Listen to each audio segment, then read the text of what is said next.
ஒரு சித்த யோகியின் சரிதை இரண்டாம் பாகம். அமரக்கவி சித்தேஸ்வரர், பிரபோதரன், சுகுமார். சமஸ்கிருத பண்டிதர். இறைவனின் கருணை மனிதர்களுக்கு எங்கு, எப்படி, எப்போது கிடைக்கும் என்பது யாராலும் நினைத்து பார்க்க முடியாத ஒன்றாகும். அதன் மூலமாக இறைவன் நிகழ்த்த உள்ள அதிசயங்களை எவை என்பது அறிந்திட முடியாத விஷயமாகும். சித்தர்களை, மகா புருஷர்களை கனவில் தரிசனம் செய்வது என்பதே பெரும் பாக்கியமாகும். அதைவிட பெரும் பாக்கியம் என்பது அவர்களை மனித ரூபத்தில் தரிசனம் செய்து அவர்களிடம் பேசுவது என்பது உண்மையிலேயே அதிசயமான அல்லது தெய்வத்தின் சங்கல்பத்தினால் நிகழும் சம்பவமாகும். அப்படிப்பட்ட ஒரு ஆசி பெரும் அளவுக்கு சமஸ்கிருத பண்டிதருக்கு அமரக்கவியின் நட்பினால் அமைந்தது. இனி அவரை பற்றிய சுவாரஸ்யமான விவரங்களை கீழே விரிவாக காண்போம். திரு எஸ்.ஆர். சுந்தரம் ஐயங்கார். அமரக்கவியின் தெய்வீக பணியில் இணைந்து கொண்டு தொண்டாற்றிய அந்த நண்பரின் பெயர் திரு எஸ்.ஆர். சுந்தரம் ஐயங்கார் ஆவார். திரு ராதாகிருஷ்ணனை அமரக்கவி பல முறை சந்தித்து பேசி வரும்போது ஒரு நாள் வழக்கம் போல் அவரது இல்லத்திற்கு சென்றபோது அங்கு வழக்கத்திற்கு விரோதமாக ஒரு புதிய நபர் ஒருவர் திரு ராதாகிருஷ்ணன் அருகில் அமர்ந்து ஒரு தாளில் ஏதோ சில குறிப்புகளை எழுதி கொண்டிருந்தார்.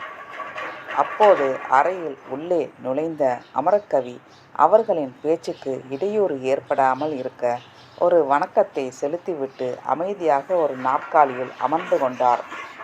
வாருங்கள் திரு ராவ் அவர்களே, நான் ஒரு சமஸ்கிருத நூலுக்கு ஆங்கிலத்தில் ஒரு நீண்ட விமர்சனத்தை எழுதி வருகிறேன். நீங்கள் நல்ல நேரத்தில்தான் இங்கு என்னை காண வந்துள்ளீர்கள் என கூறிய திரு ராதாகிருஷ்ணன், இதோ என் பக்கத்தில் அமர்ந்திருக்கும் இவர் பெயர் திரு எஸ்.ஆர். சுந்தரம் ஐயங்கார், ஒரு சமஸ்கிருத பண்டிதர். நான் பெனாரஸ் இந்து பல்கலைக்கழகத்தில் துணைவேந்தராக இருந்தபோது இவர் பேராசிரியராக என்னுடன் பணியாற்றி கொண்டிருந்தார். இவருக்கு சாஸ்திர ஞானத்தில் நல்ல புலமையும் தேர்ச்சியும் உண்டு. இவருடைய பணி ஓய்விற்கு பின் எனக்கு உதவியாக இருந்து வருகிறார் என அறிமுகம் செய்து வைத்தார். அதன் பின் பேராசிரியர் எஸ்.ஆர். சுந்தரம் ஐயங்கார் அவர்களை நோக்கி, இவர் பெயர் திரு சங்கம் ராமச்சந்திர ராவ் யோகீஸ்வரர். இவர் பல அற்புதமான சித்த யோக புத்தகங்களை சுய அனுபவத்தில் எழுதி வருகிறார். நீங்கள் முக்கியமாக இவரிடம் பல வேதாந்த சித்தாந்த விஷயங்களை கேட்டு தெரிந்து கொள்ள வேண்டும். இவரிடம் நீங்கள் தொடர்பை ஏற்படுத்தி கொள்ளுங்கள் என முறையாக அறிமுகம் செய்து வைத்தார். வராகி தேவி உபாசகர். இதன் பின் அமரக்கவியின் பேராசிரியர் எஸ்.ஆர். சுந்தரம் ஐயங்கார் அவர்களும் பரஸ்பரம் வணக்கத்தை தெரிவித்து கொண்டு அன்று முதல் நல்ல நண்பர்களாகி விட்டனர். அமரக்கவியின் வீட்டு விலாசத்தை பெற்றுக்கொண்ட பேராசிரியர் திரு ராதாகிருஷ்ணனின் மறைவுக்கு பின் அமரக்கவியை அவரது இல்லத்தில் பலமுறை சந்தித்து ஆன்மீக விஷயங்களை பேசியுள்ளார். 1974 ஆண்டு முதல் 1977 வரை சுமார் 5 வருடங்கள் இவர் இருவரிடையே சந்திப்புகள் தொடர்ந்தது. அமரக்கவி அவர்களே, நான் பெனாரஸ் இந்து பல்கலைக்கழகத்தில் பேராசிரியராக பணியாற்றி கொண்டிருந்த போதே திரு ராதாகிருஷ்ணனுடன் நெருங்கி பழகி வந்தேன். என்னுடைய பணி ஓய்வுக்கு பின் தற்போது நான் சென்னை நுங்கம்பாக்கத்தில் என் குடும்பத்தாருடன் வசித்து வருகிறேன். நான் சென்னையில் வசித்து வருவதால் திரு ராதாகிருஷ்ணனை அடிக்கடி அவரது இல்லத்தில் சந்தித்து அவர் கூறும் வேதாந்த குறிப்புகளை எடுத்து அதை தயார் செய்து கொடுத்து வரும் பணியில் இருந்தேன்.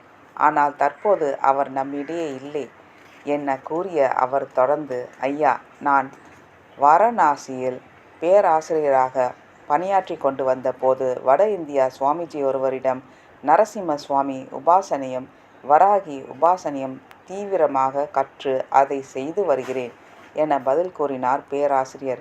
அப்படியா, நீங்கள் வராகி தேவியின் தீவிர உபாசகரா என வினவினார் அமரக்கவி. ஆம், நான் பல வருடங்களாக வராகி தேவியின் உபாசகன். எனக்கு வராகி தேவியின் அருள் நிரம்ப கிட்டியுள்ளது.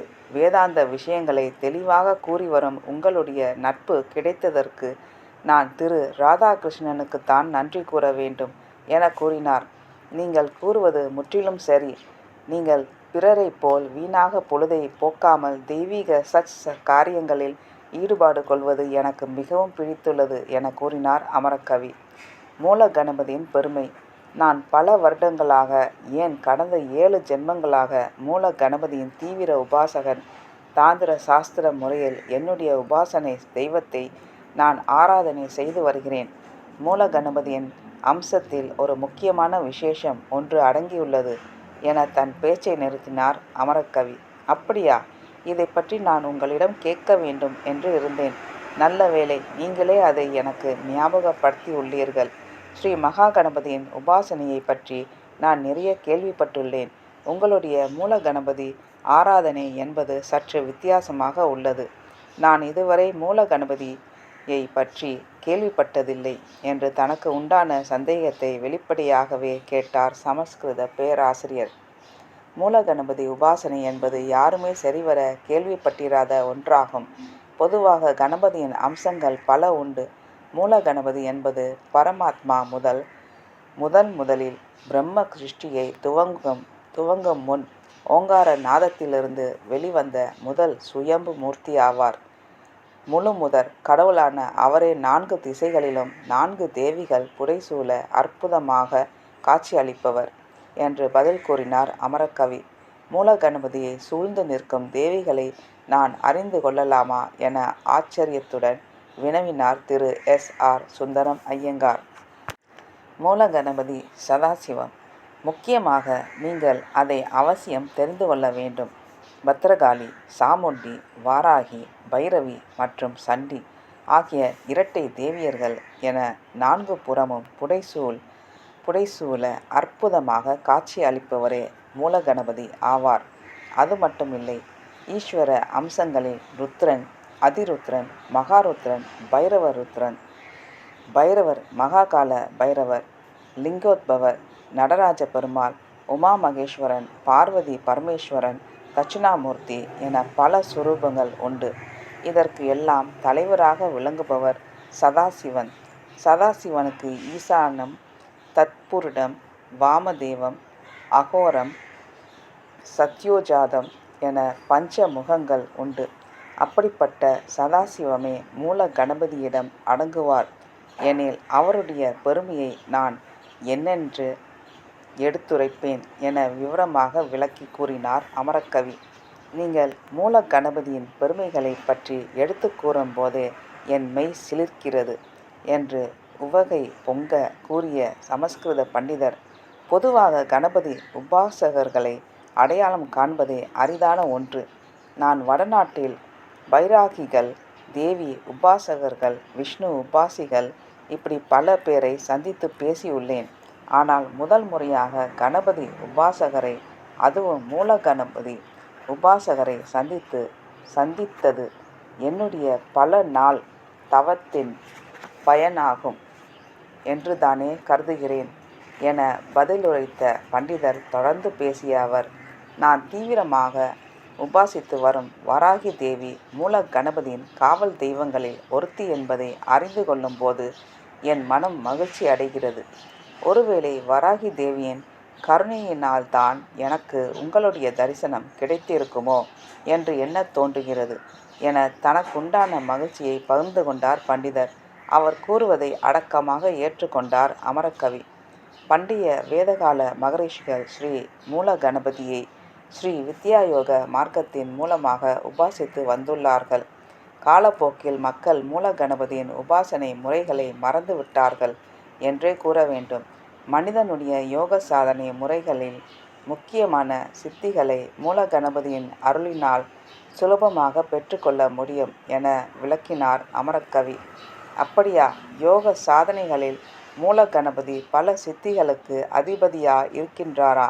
அதை பற்றி தாங்கள் விளக்க முடியுமா என தனக்கு உண்டான சந்தேகத்தை வினவினார் சமஸ்கிருத பண்டிதர். யோக சித்திகளை அள்ளித்தரும் மூல கணபதி. மூல கணபதியின் எப்பேற்பட்ட யோகம், மகா சக்திகள் அடங்கியுள்ளது என்று வர்ணித்து கூற முடியுமா? இருப்பினும் உங்களுக்காக ஒரு சில யோக சித்திகளை பட்டியலிட்டு கூறுகிறேன். கணபதியே நம்முடைய தேகத்தின் வித்தான சப்த தாதுக்களில் ராஜாவாக கருதப்படும் சுக்கிலத்தின் அதிபதி. பஞ்ச பூதங்களில் பிருத்வி மற்றும் மூலாதாரத்தின் அதி தேவதையும் அவரே. ஸ்ரீ வித்யா உபாசனையின் பூதாகாசத்தின் தடையை வெல்லுவது என்பது மிகவும் கடினமான காரியம். அதனை சுலபமாக தாண்டி செல்ல அருள் புரிபவர் இவரே. பிராண வாகாசம், சித்தாகாசம், பரமாகாசம் இவை அனைத்தையும் அருள் புரிபவரும் கணபதியே. கண் திருஷ்டியும் அதன் செயலான வெளிப்பார்வையும் கணபதியின் செயலே. கண்ணனான கணபதியை கண்ணில் காண் என்ன தன் பாடலில் வர்ணித்துள்ளார் ஔவையார். காணக்கண் என்ற சகஜ நிஷ்டையின் சித்தியை அருள் புரிபவரும் நம் கணநாதனே. யோகத்தின் மிகப்பெரிய திருப்புமுனை என்பது இந்த பிரத்யாகார சித்தியையே குறிக்கும். அதுபோல் நம் உடலிலிருந்து வெள்ளமென பீரிட்டு பாய்ந்தோடும் வெளிமூச்சின் அதிபதியும் அவரே. வெளிமூச்சை வெற்றி கண்டால்தான் யோகத்தின் பல சித்திகளை சாதகன் தனக்குள் தக்க வைத்து கொள்ள முடியும். கேவல கும்பக சித்தியின் திறவுகோலும் கணபதியே. இக்கருத்தையே மயிர்கால் வலியெல்லாம் மாய்க்கின்ற வாயுவை தேகத்தின் பூண் என்கிறார் மூல கணபதியின் தீவிர பக்தியான ஔவை பிராட்டியார். அஷ்டாங்க யோகம் வர்ணிக்கும் தியான தாரணை சமாதி முறை இதிலிருந்தே தொடங்குகிறது. அவ்வளவு ஏன், நமது தேகத்தின் நடுநாடி விளங்கும் சுழுமுனை என்பது மூல கணபதியின் சொந்த நாடியாகும். அவர் அருளின்றி அதனை திறப்பது கடினம். சித்தர்கள் நாடும் மேல் பூமியான பிரம்ம ரந்திரை பாதையும் உச்சிக்கு அதிபதியான மூல கணபதியின் கைகளில் அடக்கம். சூரிய கலையின் மணிமகுடமாக திகழும் ஆதித்ய கலையின் அதிபதியே நம் கணநாதர்தான். ஆதித்தன் ஓடி அடங்கும் இடம் கண்டு சாதிக்க வல்லார் தம்மை உணர்ந்தவர் என இக்கருத்தையே ஔவையும் தன் பாடலில் குறிப்பிட்டுள்ளார்கள். இந்த இரகசியத்தை உணர்ந்துதான் 18 சித்தர்களும் மூல கணபதிக்கு சிறப்பான தனி இடத்தை அளித்து ஞான கோவையில் கணபதியின் பெருமைகளை உணர்த்தியுள்ளார்கள்.